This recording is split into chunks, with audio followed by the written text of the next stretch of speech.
Very good afternoon, and thank you so much for having taken the time to join the webinar today. I'm JayReddy. I'm a cybersecurity and an IAM evangelist here at Management. Guys, it's a lovely feeling to be back talking to you once again. This is the first webinar that we're doing for the year. 2020 has been an eventful year, and we've learned quite a lot doing identity access management for very many organizations around the world while they started working remotely. So today's webinar is a framework that we put together. This is in reference with the Gartner recommendations for IAM metrics. We are going to take inspiration from that. We'll see which ones fit us, which ones don't, and how to go about using metrics as a tool to get the job done. So through and through today's webinar, if you have any questions coming, please feel free to shoot the questions then and there. The session is being recorded. If you want a copy of the session, drop me a message towards the end of the webinar. I have my email ID relayed on the screen. You can write to me, you can drop a text message here on the chat window, and I'd love to share the details with you. Alrighty. We'll start with a quick audio video check. You early birds are going to help me do the AV check. If you can hear my audio loud and clear, and if you can see my screen that says 8-step framework for tracking and measuring enterprise IAM metrics, give me a thumbs up or a good to go on the chat, please. Lovely. Thank you. Thank you, guys. Thank you, Daniel. Thank you, Steve. Thank you, guys. Thank you so much for the confirmation. I seem to be, oh, that's nice. Thank you. Thank you, Nick. Thank you, Naveen. Thank you so much. All right, so we've got the confirmation. We'll get started with today's presentation. So like I was saying, 2020 was an eventful year, and IT folks have been essentially instrumental in ensuring the operations and business continuity for very many businesses around the world. If it not for the programs and the cybersecurity uh, pushing that people had done around the world, things could have been a lot more different. Many people would have been out of business, but still we were able to get the job done. We got collaboration going, we got remote workforce enabled, and in the process there's been a lot of change as to how workplaces are managed, how identities are managed, and there's been a quantum shift to the whole idea of what of identity access management is important, and in fact why IAM is important. All of these questions we'll try and answer today. And in the process, the ultimate agenda is to get a sign off, because we are just at the beginning of the year and most of us are in the process of putting together an IAM architecture or a process. So we are going to learn straightforward frameworks. By the end of the webinar, I'm pretty sure you will have some idea as to how to go about putting together metrics. Most of the time, the thing around metrics is it seems quite far-fetched. It seems more of a thing for analysts and consultants from outside to step in, do an audit, talk jargons and whatnot. The whole idea of this webinar is to break that chain and make it very accessible to everybody who's working on IAM, because fundamentally we need feedback. We need to understand what's important. We need to be able to continuously develop. That is the agenda behind the session today, and that's why we are here. Like I mentioned, the session is being recorded. You have questions, drop your questions. I'll try to take them towards the end of the webinar. We'll get started with the reasons as to why should you be prioritizing IAM for 2021. Like I said, 2020, crazy year. We've seen one massive shift because of the pandemic. People have moved around the world. People have been remotely working. In fact, if I were to state from personal experience, I've been working remotely for almost about a year now, and things are truly different. I constantly work with cybersecurity teams and IAM teams, helping them implement such frameworks, and there have been quite some learning right here. We ran surveys, we work with organizations through and through. One common point that keeps coming up is why and how are we going to scale for the new normal, right? Your cybersecurity isn't as how it used to be, like let's say 5 years ago. Everything has changed because of the fact that your network security was of top priority all along. That's taking a different outlook altogether. It's not about your SIM solutions, ensuring that you have a rigid perimeter. It's not about every user within your organization is going to be secure. In fact, your organization is all over the place. Your perimeter is all over the place. So we will need to understand that both SMBs and enterprise alike need to reevaluate priorities. And we've got a quick McKinsey survey right here that points out the same too. IAM taking priority and seeing an increase in the budget allocation, or in terms of what leaders believe that focus needs to be put on. So it's pretty straightforward, pretty obvious. It's for good, in fact, in my opinion, because you understand that today, if you take on an average, because of all the collaboration that's required while working remotely, there are at least 5 to 10 identities that are created for every user. It could be a social identity, it could be a common platform where people integrate, where collaborate, it could be one on Slack, it could be whatnot and where not. That is the extension of how identity is taking center stage. And with that advent, it becomes easy for attackers to leverage the same. As much as how we see a movement towards IAM, and attackers are also keeping track of this, and they make use of every opportunity that comes their way to crack through your users. They try to socially engineer your users into giving away their credentials. You must have seen how 2020 was a field year. They were waiting for the perfect storm, and all they got was a perfect storm. With the pandemic and remote working, attackers were able to get hold, compromise accounts. Big insider hacks were done because of carelessness when it came to identity management. People try to do the best. Administrators and security folks try to do the best. They try to educate their users, but still, users need to go a long way before they do the right click, before they do the right thing. So through and through, we need to understand that strengthening your IAM program has to be holistic and 360 degree. It is not just about having a program implemented and just getting all the protocols in place. It's about educating your users, getting them to believe and trust and get going with what practices you have. So that is why IAM is going to be of top priority. Anything and everything security is going to start with IAM. With that one access, your users are accessing remotely. So 2021 is going to be a field year for IAM, and IAM metrics are going to help you power through. And like I said, the traditional perimeter no longer matters. Your users are all over the place, and hence we need to reimagine our approach towards IAM security. All along, we were following what I call the M&M model of security. Very hard on the outside and very mushy on the inside. Every user inside the organization was considered to be a trusted user, but now that isn't the case. What would work in our favor is implementing zero trust.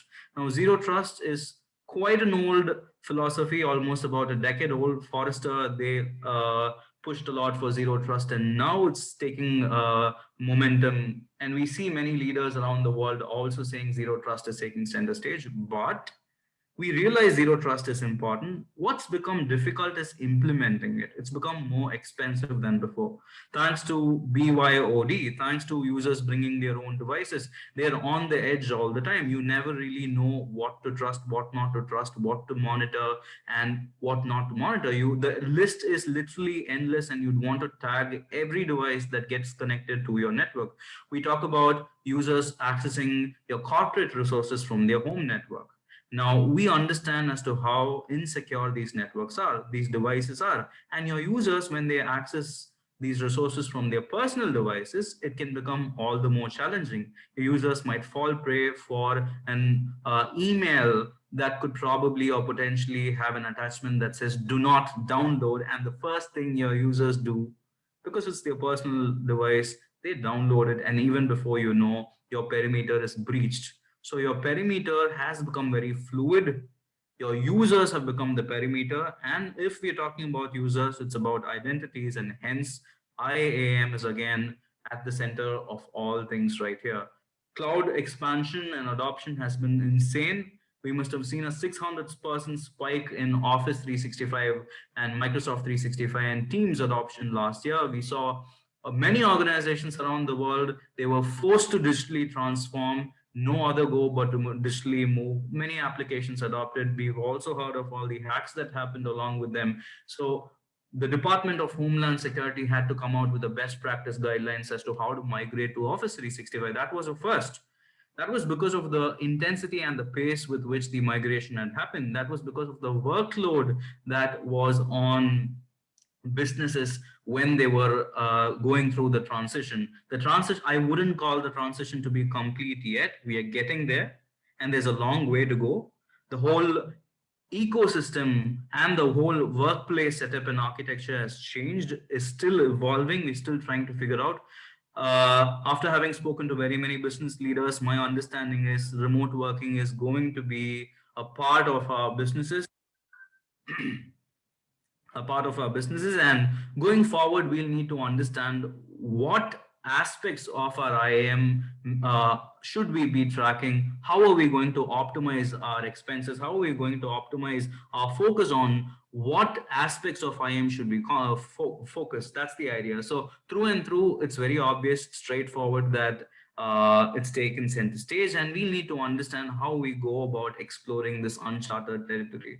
And like the famous saying goes, you need to understand where you're headed, you need to know your direction, you need to be able to call things for asses, and you can't go without a set focus. So most of the times when it comes to IAM implementations, the challenge is you really do not know where to start. We get our IAM architecture in place, we get our IAM processes in place, but when it comes to justifying the expenses, when it comes to justifying why do we need what, how do we optimize, what's the ROI on it, that is the tricky question that we have to answer. And the sad part is, if we're talking about SMBs, they've taken a hit. Most of them are run out of business. They don't have walk-ins as before, and they have a smaller budget than before. This puts a lot of stress on the IT when they're trying to enable users work remotely, when they're trying to get the job done, but still there's a lot of pressure in terms of getting that sign off on a program that you want. Now, that's the idea behind today's session. We are going to define metrics, we are going to set goals, we're going to see what matters, which metrics need to be measured, and how do you go about doing it. And when it comes to why can you not go without IAM metrics, here's my takeaway. When it comes to the programs that we are trying to do, it doesn't work out unless we have clear and fixed objectives. So when it comes to an implementation, a fundamental example would be onboarding users, remote users, or contract employees, or temporary staff while working remotely. So that is an objective. And how quickly can you onboard them? How effectively can you onboard them? How immediate can they get to work? Because here time has become money, everything is urgently done right now, and we want to ensure that that also doesn't compromise security. So through and through, it's not just about tracking one side of things, which is enablement, but also security. It goes hand in hand. And with this rapid evolution, there are going to be cyber attacks that follow. So how do you justify that, and why do you need strong practices for IAM in place? And when it comes to investments, obviously, yes, the point that I tried communicating, which is getting the sign off from senior management. And yes, through and through, there's not just the senior management that we need to talk to. There are many stakeholders who are key to the buy-in. The users, in most cases, themselves are stakeholders, and getting them to understand what's the business impact, getting the board to understand what's the business impact and how can we make it better for users, in turn leading to better productivity, in turn leading to better revenue, in turn trying to overcome the whole downside or the ill effect of the pandemic. All of this is like a virtuous cycle, right? It's one related to another. You get one done, everything else follows suit. So that's the idea behind getting the metrics in place. The webinar today, unlike my usual webinars, is going to be packed with a lot of information. The idea is to get you exposed to IAM metrics, because most of the time we fall short of know-how and resources out there online, or any programs out there that tell you what exactly need to be tracked or what model needs to be followed. And that's the reason why it's going to be packed. So do pay close attention. If you have any questions, do make note. We'll have that answered in end of the session, right? So we'll go forward a little bit, trying to define and identify metrics right here. So as we go through this cycle, you'll need to be able to get this one aspect right. Your IAM capabilities and your business requirements need to be in alignment. That is of the highest order, and that's probably one of the easiest ways to get a sign off. And when we are trying to decide metrics, in any case, there are going to be a lot of metrics to work with, and few of them would be important for a few stakeholders and others for others. So, how do you communicate the right metrics to the right stakeholders? Again, is a challenge. So, there could be a few business metrics. How quickly can you get users working? That could be a metrics that the HR function of your organization might be interested in. There could be another metric where your you know operations function be interested. So there are many users, many functions, business whole stakeholders who would need relevant metrics to be communicated. So it's all about the right story that we tell the right stakeholders right here. Gartner put together a very straightforward approach, sums it up very precisely. Came out about 2 years back, still holds very good. So this is going to be the fundamental, guideline with which we'll proceed doing our approach. I've brought in some insights from real-time implementations that I've done. So here, the eight-step process is very straightforward. I'm not going to go in detail right here. I'm going to take one at a time as we get there. So the metric identification process is where you start, right? That's where you get everything started. From there, one step at a time, you get forward, get going. All right. So when it comes to identifying the key stakeholders, that's where all criticality lies. So who is important and how do you communicate the information to them? That's where you need to put your focus on. So when you go about doing this, there are just three easy ways to call out who the stakeholders are. First of all, who brings in the money? It's the CIO, the CISO, the compliance officer, key folks at executive level who bring in the money, who say the sign off on it, who allocate a budget and say, perfect, the program is good to go. The next one is the business users, the ones who actually are going to be benefited at the end of it.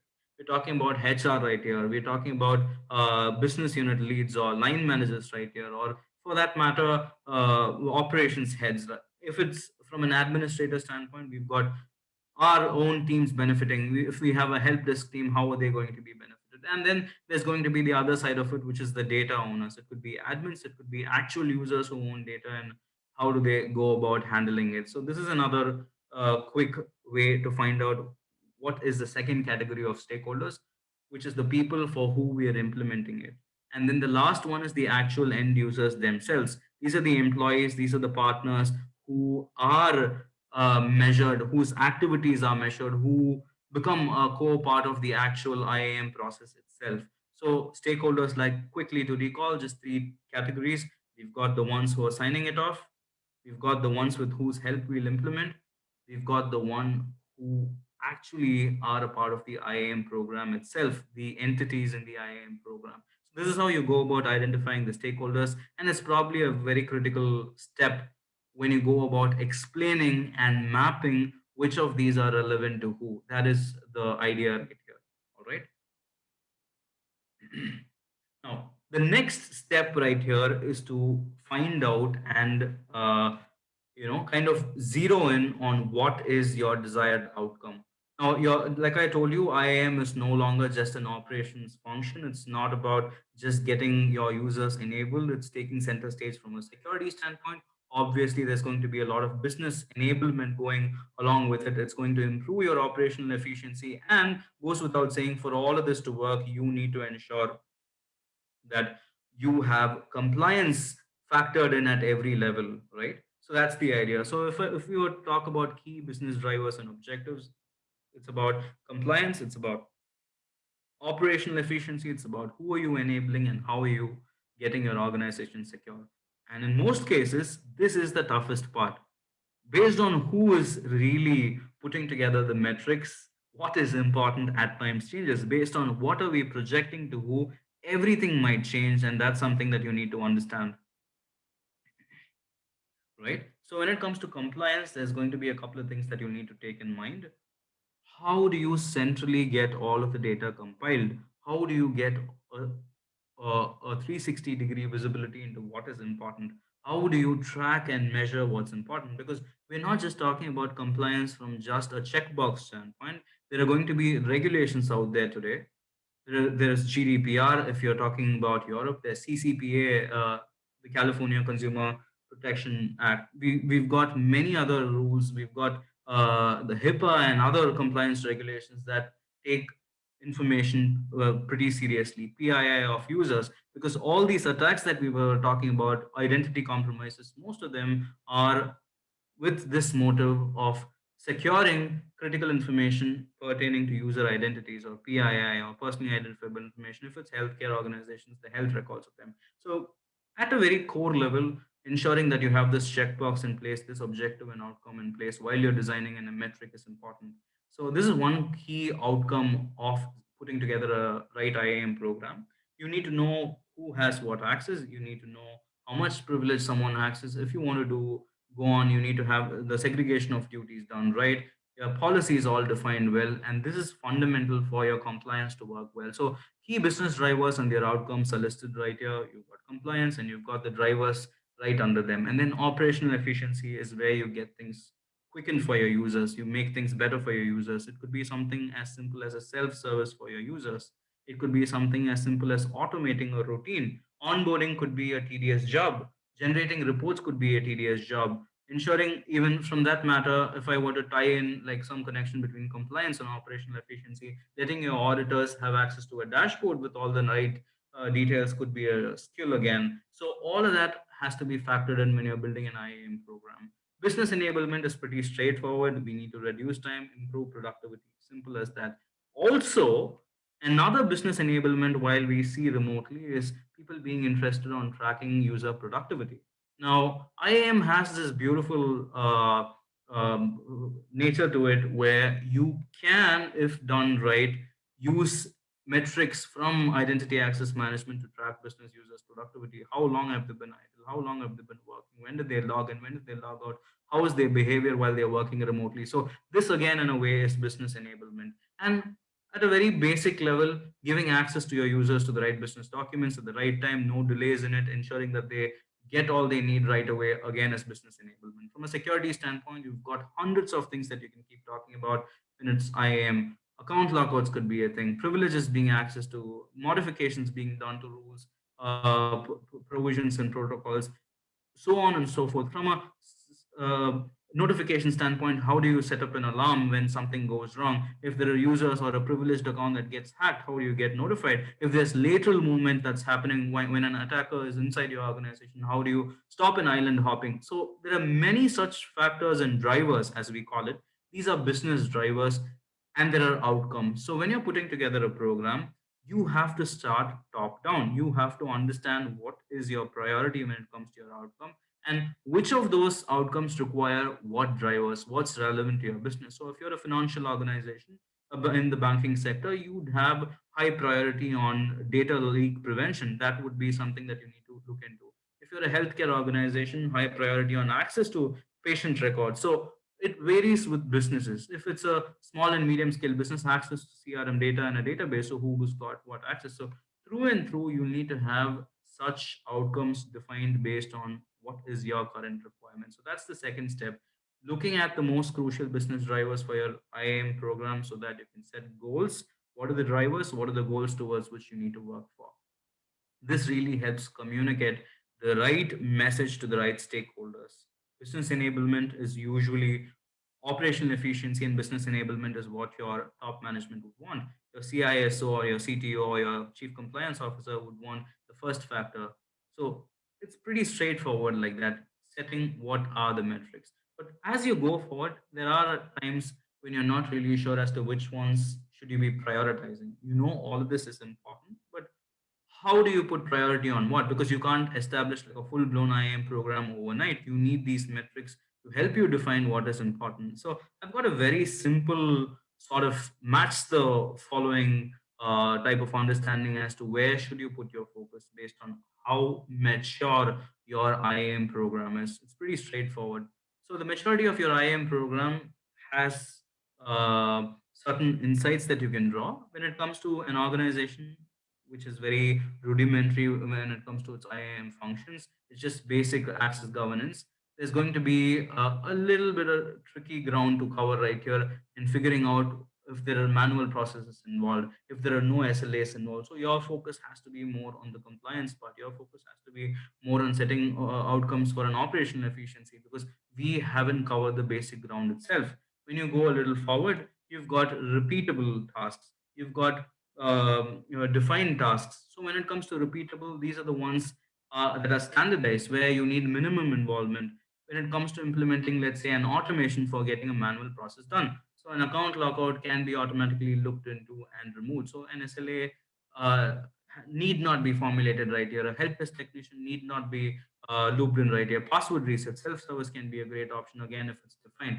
And the next point right here is being able to go with what's managed. When you have the entire IAM operations under one console, you have the bird's eye view, you've got all your integrations done, all your programs talk to one another, you have multiple identity providers and solutions being looped in, and it also talks to your SIM solution and your CASB solution, and your privileged access is all managed. You're pretty sorted. You know where to put your focus on. It's business enablement.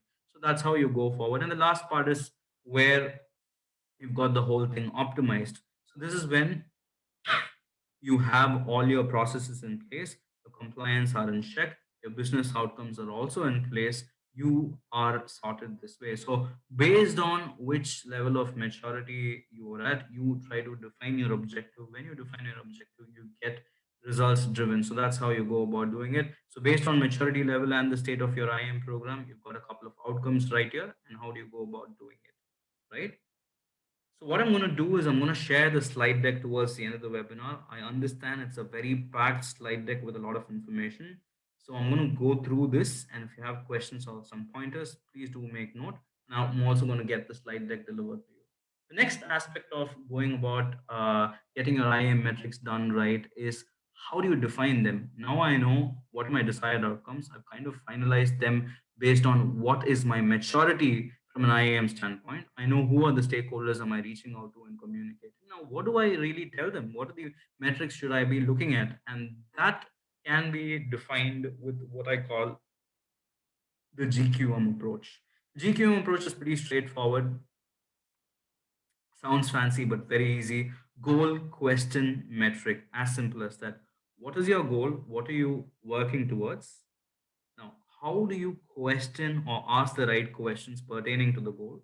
And which metric are we going to target because of the answer that we derive out of the question? Pretty simple, straightforward. One, two, three, goal, question, and metric. So, this approach was basically put together a long while ago when they were doing a research project in NASA. I'm not going to get into the history of it, but really works out.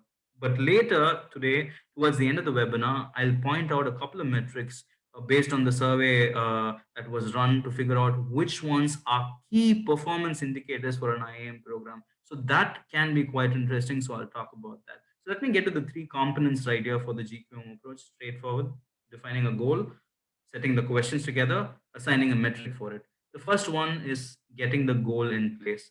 So which goals are to be achieved by the measurement? Straightforward as that. So which ones are important based on what is your objective and what is your viewpoint? Which ones need to be measured is where you put your focus and time on. I'll give you an example in a while. So we'll just go through it right now. When it comes to the questions, you define these questions based on the goal. So you figure out what are the processes, who are the people involved, what sort of products do you need, what sort of solutions you need in place. These are the questions that help you achieve the goal. So how do you define the goal? How do you achieve the goal? And finally, the metrics, the ones that help you really measure how quantitative is what we are doing. How are we going to get there is what the metrics are going to help you do. These are the three components. I'll show you with a real example right here. So to arrive at the GQM model, I've got a couple of ways right here. You start with a simple logic where for every GQM that you do, you need at least three groups of questions. Simple as that. If you get those three right, most of the times you get where you want to go. So when it comes to something as simple as what's the time taken for a new hire to be onboarded, right? So we're talking about a HR metric right here, an operational efficiency metric right here. That's the goal. How long and does it take for a new hire to be provisioned with all the applications that are required for the new hire to start working, get going, right? That's the first one. The next one is, what's the current process and how far off are we from our target time. Let's say my current process takes 2 days time, and my target time is to get them onboarded in the very same day. So that's how I go about asking my next question. So I have a quantitative measure right here. And then I go about asking from an end user viewpoint. So whoever is the user right here, the user is the actual new hire or the fresher itself. What impact is it going to have on them when you go about doing this? So when you try to understand, are they finding it satisfactory? 2 days isn't a great time. They would want to work from day one, most of them, right? So if that's the case, then you would get answers to that. This is just an example. You can extrapolate these examples however you see fit. So when you're trying to achieve a GQM, you start by grouping questions. You first start with where you want to, what's the goal that you want to define. Then you go about what's the uh, target that you want to achieve, or how far off are you from the target, and how are you defining it, how are you measuring it, and how are you involving the stakeholder. A couple of examples for questions. So this gets more intense right here. Just pay close attention. So, in a real time scenario, right, you have many stakeholders involved in even defining the GQM right here.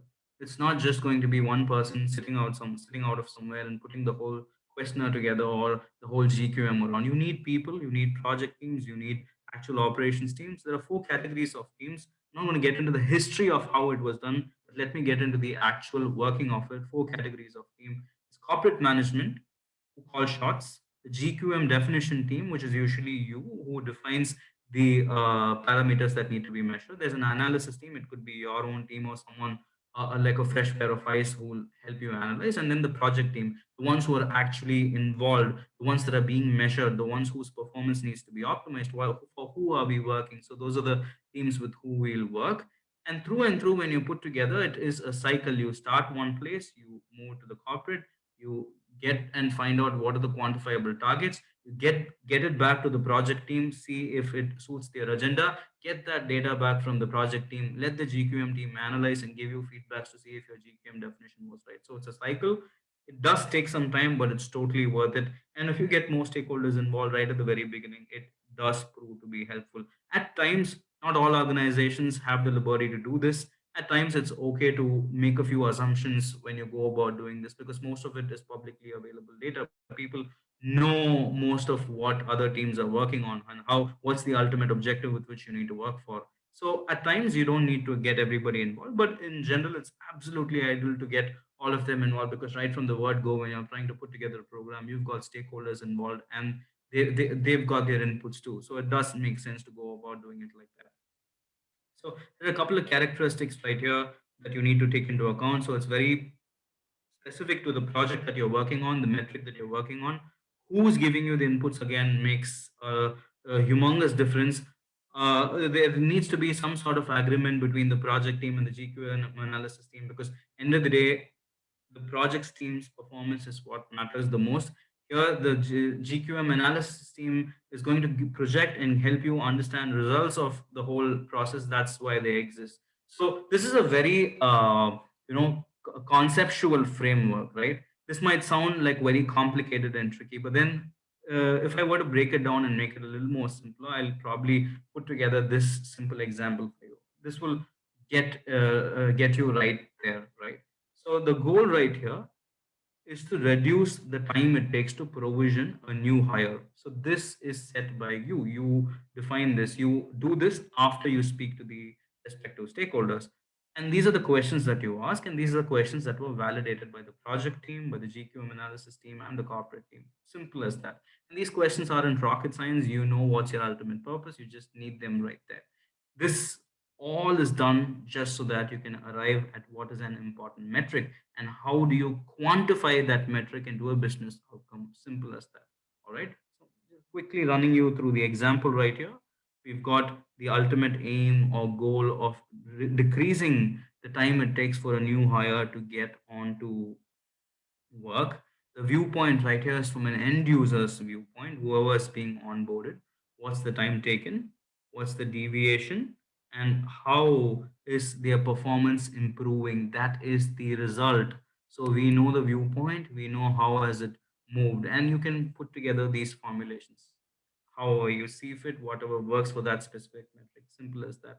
In this case, the ultimate aim is we try to decrease the time it takes by getting the stakeholders involved and seeing where is it lopsided, how can we make the process better. So through and through, it's important that you have the idea of feasibility and frequency right here, because many stakeholders are involved. You can't do it over and over. So it's important that you prioritize what is an immediate business outcome. You need to very clearly have that relate to the respective stakeholders, because we are trying to build a dashboard right here with the respective stakeholders involved. So that's the idea right here. So how do you go about doing it? What are the critical and immediate business outcomes that you want to achieve out of it, and how frequently do you want to measure it, is all that matters right here. So end of the day, what we're trying to do is to collect all this information, put that into something that's consumable, and get right stakeholders, give the right inputs. That's the idea. I've got a simple example right here. This was put together by Harvard. They put together an IAM plan for them back in 2014. I'm just going to give you like 1 quick minute to go through it. It's very self-explanatory.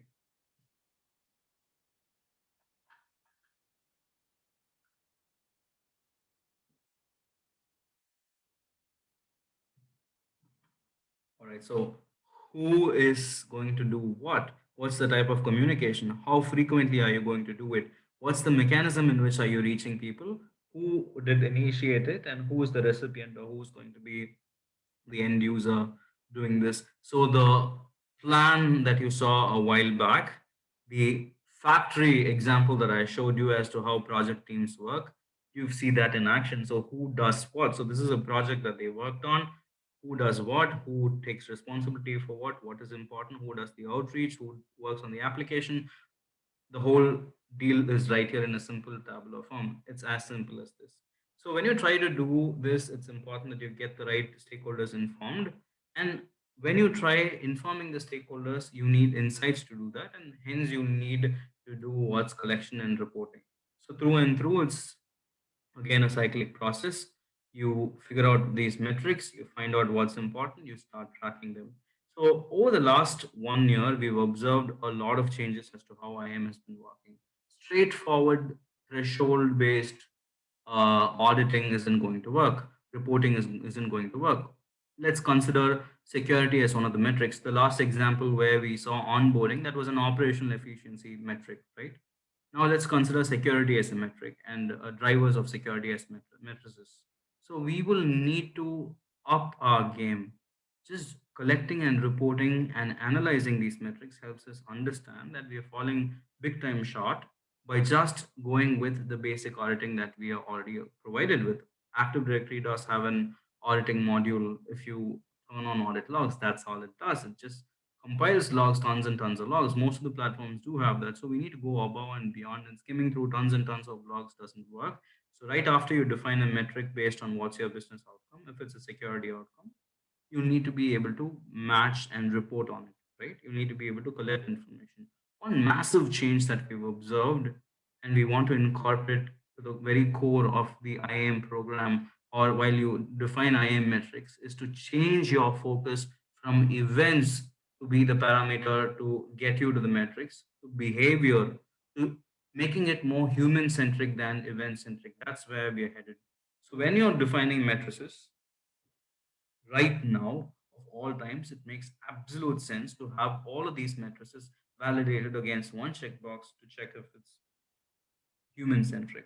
Even security, for that matter, has become human centric because it's become very difficult to skim through tons and tons of logs. It's finding needle in a haystack. There's a lot of noise out there. In fact, if you were to closely observe the behavior of a remote user, is very similar to the behavior of a hacker. They work in different timings, they work from different geographies.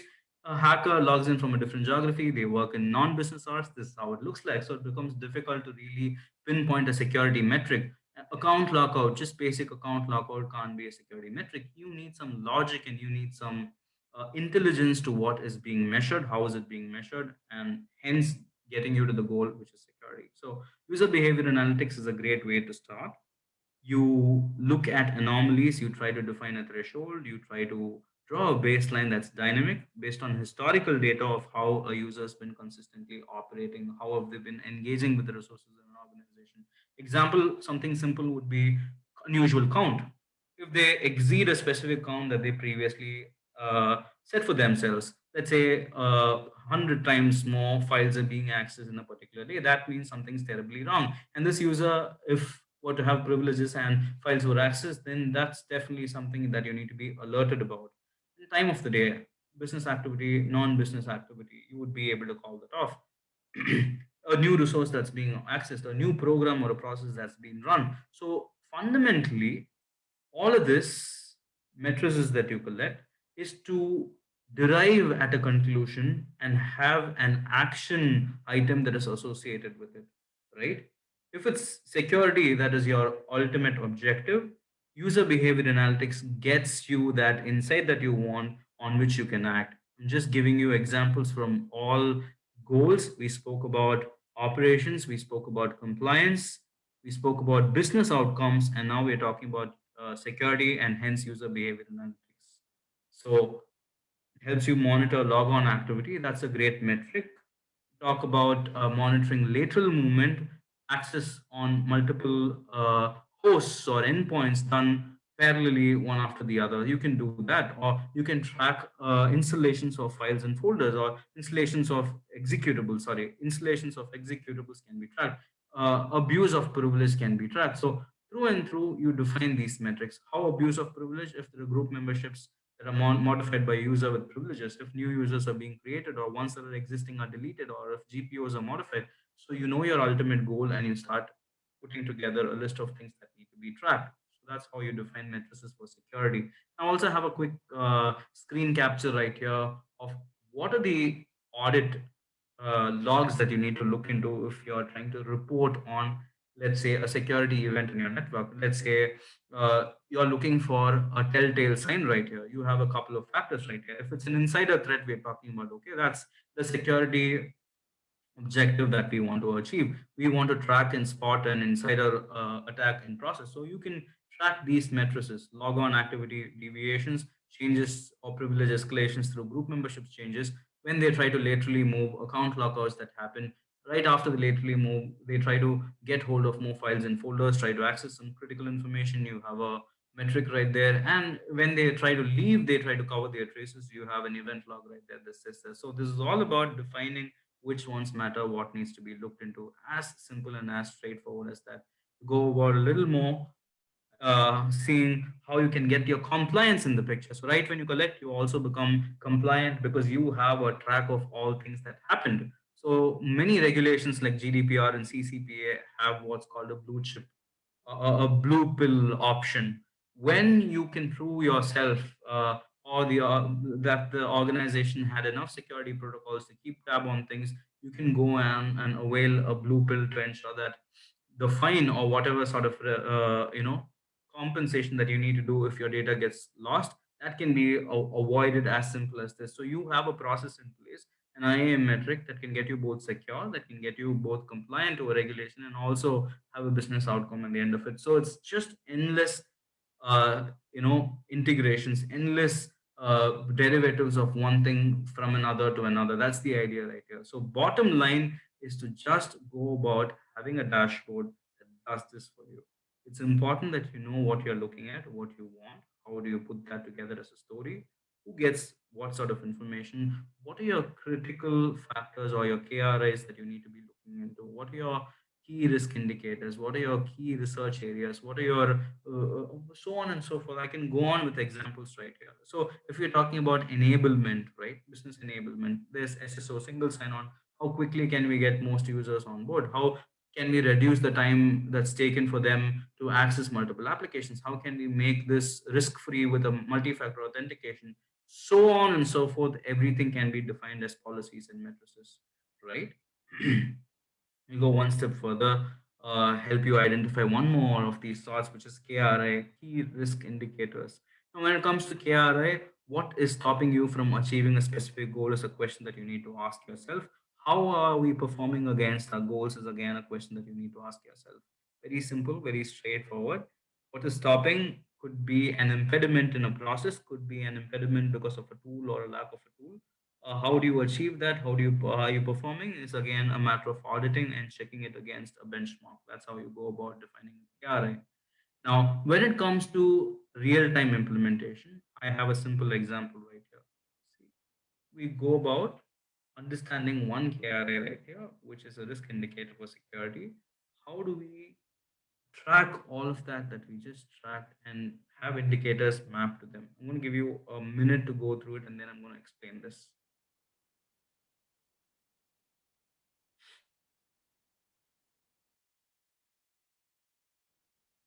Perfect. So we're talking about goals, metrics, and what are the risk indicators right here. The goal is security. I'm going to be tracking a couple of matrices right here, which is failed logon attempts. This tells me that the user's login is whether legitimate or if it's a malicious user. If there are multiple logon failures, I'd know that there's something strange going on. Number of members added to a security group. Again, this is a metric that I want to track. If there are many users who are added to a local security group, that means something's technically wrong. Someone's trying to use their privilege right there. Someone's trying to cover their trace or getting more people from outside to access whatnot. Number of attempts made to access an unauthorized object. Someone did not have an access. There was a spike in the unauthorized access. There are logs that can be audited to see failed access attempts. Number of permission changes made for a user. If a user goes on to hoard more privileges over time, you have to understand that it could be an indicator of them being a risky insider with an intent, right? Simple as that. They try over time, over 2 to 3 years, they pretend to be a legitimate user in your organization. They could be infiltrators for all you know, and they might cause a lot of trouble. So that's something that you can look into. Number of identity verification failures. This is a very simple, straightforward option. So this helps you better authenticate users, reduce risk of identity failures or identity theft, so on and so forth. I'll give you an example of business facilitation. Number of locked out users. How do you ensure that business doesn't halt because of the locked out users? They're not going to write to their managers saying, I wasn't able to access the resource. That's not the idea right here. Number of users enrolled in a self-service tool. That could be a metric because you reduce a drastic time load or time for users who want to reset their own passwords with self-service and reduce great amount of productivity for your help desk as well. Number of users who self-reset their password. Again, the list is endless. From an administration standpoint, how many people have expired passwords? So that again stops users from going forward. So you can help them reset their password. So this is just an understanding. It's a philosophy for you to go forward. See what's important in your organization. See if you can like define these matrices for goals. I'm going to quickly jump to the slide that talks about the goals, which is the most important one. Just give me one quick second while I get there. And then I'll wrap up today's session just for you to quickly remember what are the desired outcomes and how do you get there. All right.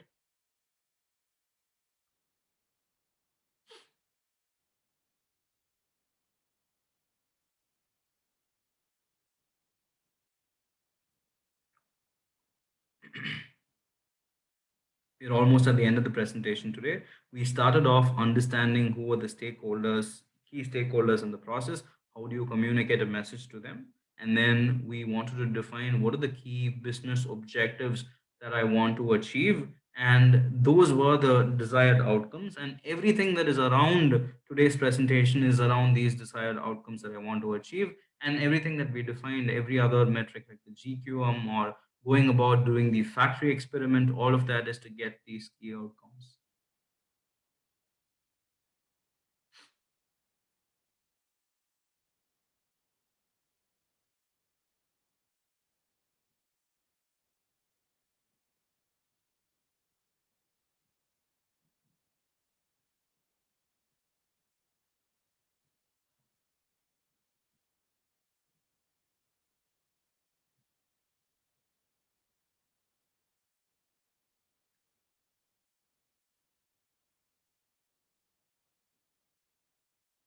Right.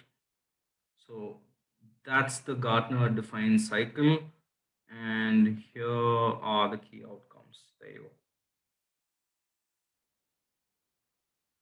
Bottom line, the whole IAM metrics journey is to just get these 4 points done right. Your entire pitch is around this. So do take a quick screenshot if you need, or take like one quick look. At the end of the day, what we want to achieve is business outcomes. This could be for compliance, these could be for better operational efficiency, for business enablement, and for security. We saw a couple of examples. Defining these IAM metrics is going to be a combined effort, it's going to be a team effort, getting sign offs from multiple stakeholders, getting them on board end of the day so that you can get a great IAM budget for your IAM program, because we understand that IAM has taken center stage.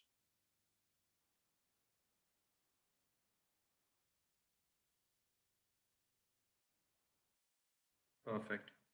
I think that would be it for today's session. Let me quickly give you my email. I'm going to be sticking around for some more time today. We've defined what are these metrics. We've gone about how to get there, how to define these metrics. I'm going to be around some more time to answer your questions and the resources that I said I'll share. Two resources, 25 list of events that you can track, matrices that you can look into right out of the box.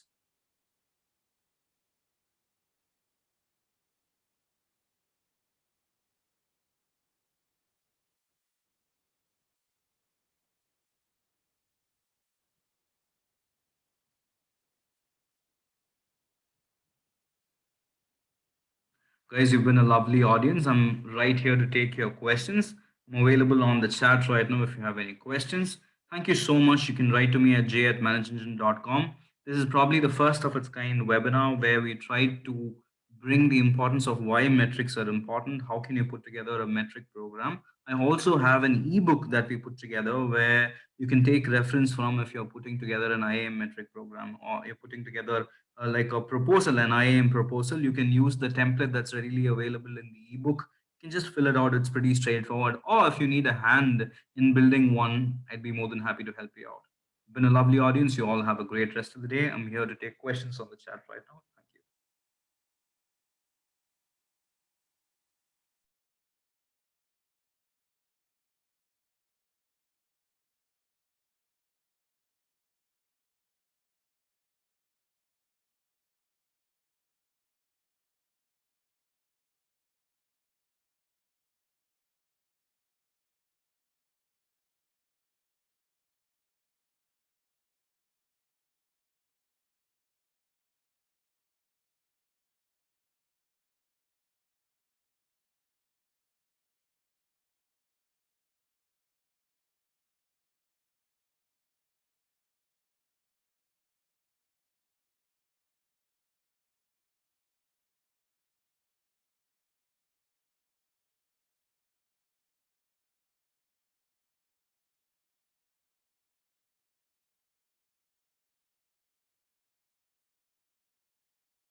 Thank you so much, Nicholas. Thank you so much, Daniel. Thank you so much, Naveed, for your wonderful feedback. Means a lot to me. Do write to me. I've got my email address on the screen. We can take this conversation forward, see what metrics work best for you. I'm glad that you found it helpful. Thank you.